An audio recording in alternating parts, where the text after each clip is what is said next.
to touch on the topic of church hurt. I get really aggravated and really irritated, right?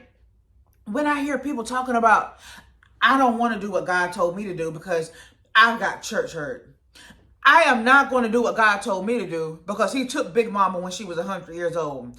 I'm not going to do what God told me to do because when I went to church, the pastor preached a sermon about me. I've got church hurt. I'm never going to church again. I get so sick of hearing about church hurt. Let's touch on that real quick right now. As we're talking about choose wisely, choose wisely whether you will be obedient to God and do what he tells you to do and answer his call, or if you are going to make excuses. Because this church hurt stuff that people keep talking about, this church hurt stuff, it's an excuse. You know how I know it's an excuse? Because when Bay went upside your head and blacked your eye and pulled your hair out, true story, when Bay went upside your head, when Bay did whatever it was he did to you, when he cursed you out, you stayed there diligently, right? Because you caused yourself a ride or die. When that woman cheated on you, right? When that woman cheated on you and spit in your face, you didn't walk out and leave her. Why? Because you didn't want to. So what that tells me is that we do exactly what we want to do. The old saying is that a man will do exactly what he wants to do. And guess what? That includes women too.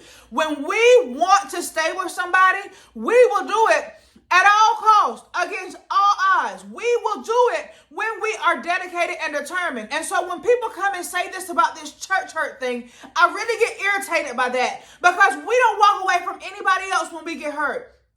Our family can stab us in the back 1,000,000 times, and we are going to stick with them. Why? What do we say? Blood is thicker than water. And so when we go to church and somebody in the church does something that we don't like, guess what? Blood is thicker than water. And when I say blood, I'm talking about the blood of Jesus. And so when you go to church and you're dealing with humans who will always be imperfect, guess what? You are going to encounter some things that you don't like.